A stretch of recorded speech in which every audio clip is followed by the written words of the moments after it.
Parenting क्या होती है, शायद पहली बार नाम सुना हमने।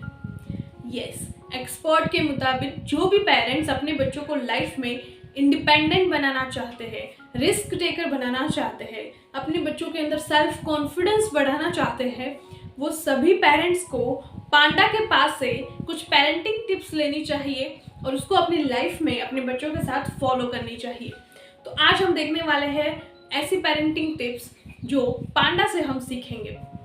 इससे पहले अगर आपने हमारी हैप्पी पेरेंट्स की व्हाट्सएप कम्युनिटी को ज्वाइन नहीं किया है तो डिस्क्रिप्शन में जाके वहाँ पे उस कम्युनिटी के साथ आप जुड़ सकते हो, जहाँ पे डेली बेसिस पे पॉजिटिव लर्निंग रहती है। तो चलिए देखते हैं कौन से टिप्स हमें पांडा से सीखनी चाहिए जो वो अपने बच्चों के साथ फॉलो करता है।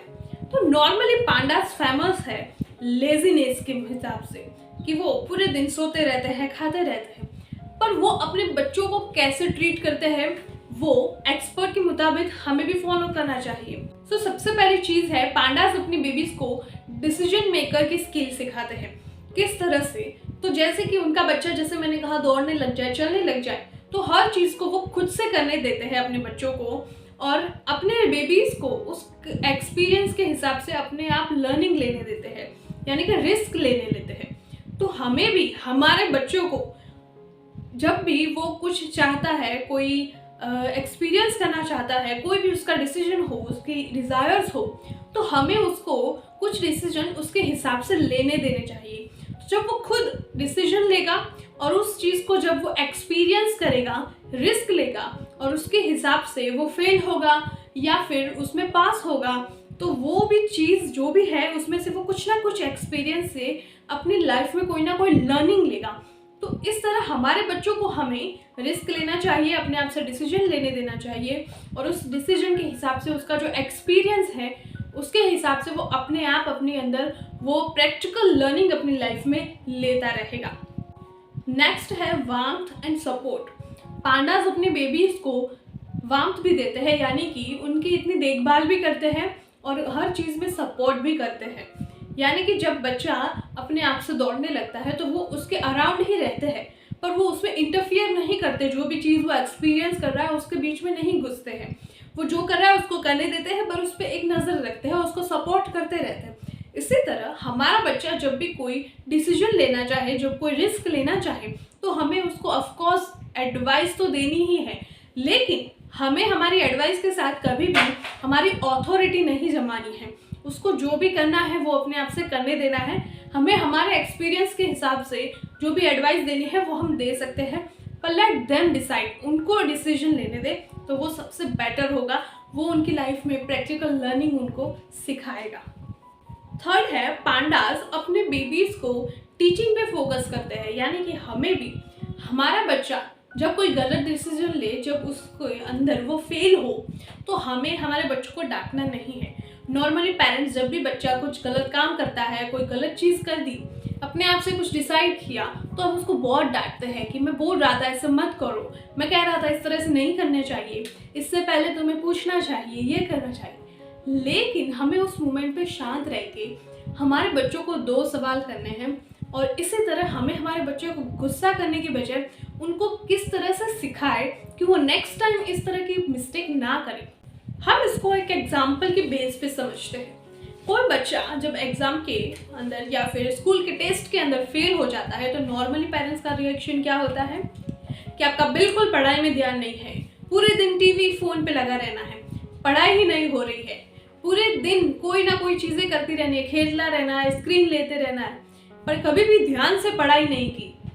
और इसी तरह हम बच्चों को डांटते हैं, पर हमने कभी भी हमारे बच्चों को ये नहीं सिखाया कि इस टाइम कम मार्क्स आए तो नेक्स्ट टाइम कम मार्क्स ना आए और अच्छे से आप रिजल्ट ला सको, उसके लिए हमें क्या करना है। तो अब से हमें फोकस करना है कि हमारे बच्चों को हम डांटने की बजाय उसको टीचिंग करें, यानी कि उसको नेक्स्ट टाइम कैसे अच्छे से परफॉर्मेंस करे उस पर फोकस करें। तो जैसे बच्चा स्कूल में टेस्ट में फेल होता है तो पेरेंट्स 2 क्वेश्चंस कर सकते हैं अपने बच्चों को। सबसे पहला क्वेश्चन पेरेंट्स को करना चाहिए, जब भी बच्चा कोई गलत डिसीजन ले, कोई मिस्टेक करे, जैसे कि टेस्ट में फेल हुआ, तो आप टेस्ट में फेल हुए हैं उसके पीछे का रीज़न क्या हो सकता है, आपको क्या लग रहा है, कि इस बार कम मार्क्स क्यों आए, ये मिस्टेक आपने क्यों की आज, या इस टाइम आपके टेस्ट में फेल क्यों हुए आप। तो जब आप आराम से बच्चों के साथ कम्युनिकेट करोगे तो बच्चा सामने से ज़रूर जवाब देगा कि इस टाइम मेरी मेहनत इतनी अच्छी नहीं थी, इतने अच्छे से मैंने रिवीजन नहीं किया, इतने अच्छे से पढ़ाई नहीं की, टेस्ट के अगले दिन मैंने पूरे दिन फ़ोन देखा है, शायद मुझे थोड़ी पढ़ाई करनी चाहिए थी, थोड़ा पढ़ाई पे ध्यान देना चाहिए था। अब इस क्वेश्चन के बाद नेक्स्ट क्वेश्चन ये होना चाहिए कि अब नेक्स्ट टाइम इस तरह की मिस्टेक ना हो, नेक्स्ट टाइम आप अगले टेस्ट में आप फेल ना हो, अगले टेस्ट में आप अच्छा परफॉर्मेंस दे सको, उसके लिए आपको क्या लगता है कि आपको क्या करना चाहिए। तो बच्चा ज़रूर करेगा कि मैं अभी से पढ़ाई स्टार्ट कर दूंगा और अब से मैं फ़ोन या स्क्रीन टाइम थोड़ा कम करूँगा और शायद मुझे पढ़ाई पे ज़्यादा फोकस देना है, रोज़ की लर्निंग रखूँगा, ज़्यादा से ज़्यादा राइटिंग प्रैक्टिस करूँगा और टेस्ट के अगले दिन भी मैं अच्छे से रिवीजन करूँगा। तो इस तरह से बच्चा आपके साथ धीरे धीरे खुल के आंसर देगा। इमीडिएटली आपने पूछा है और शायद वो इतने अच्छे से आपको आंसर ना ही दे, पर जब आप इस प्रोसेस को कंटिन्यूअस रखोगे हर किसी बिहेवियर पे, हर किसी मिस्टेक पे, तो बच्चा धीरे धीरे उसके अंदर अपने आप को प्रिपेयर करने लगेगा और वो मिस्टेक्स धीरे धीरे कम होती रहेगी। तो ये 2 क्वेश्चन है पावरफुल कि कोई भी मिस्टेक हो तो हमें पूछना है कि ये मिस्टेक क्यों हुई है, इसके पीछे का रीज़न, और दूसरी चीज़ कि नेक्स्ट टाइम ये मिस्टेक ना हो उसके लिए कौन सी चीज़ें आपको ध्यान में रखनी है, वो हमें उनसे पूछनी है, हमें नहीं बतानी है, उनको बताने देना है कि वो क्या फील कर रहे हैं। सो ये 3 टिप्स जो हमें पांडास से सीखनी चाहिए कि पांडा कैसे अपने बेबीज़ की पेरेंटिंग इफेक्टिवली करते हैं, जो उनके बेबीज़ को इंडिपेंडेंट बनाता है। तो इसी तरह हम भी हमारे बच्चों को लाइफ में इंडिपेंडेंट, सेल्फ कॉन्फिडेंस और रिस्क टेकर बनाना चाहते हैं और अपने बच्चों को लाइफ में सक्सेसफुल बनाना चाहते हैं, तो हमें ये 3 चीज़ें फॉलो करनी चाहिए। सो पेरेंट्स, इसमें से आपको कौन सी टिप्स या कौन सी बात सबसे ज़्यादा पसंद आई और सबसे इफेक्टिव और हेल्पफुल लगी, वो आप ज़रूर कमेंट करें। सो अगेन हमारी व्हाट्सएप कम्युनिटी के साथ जुड़े for daily updates and daily parenting learning. So wish you happy parenting.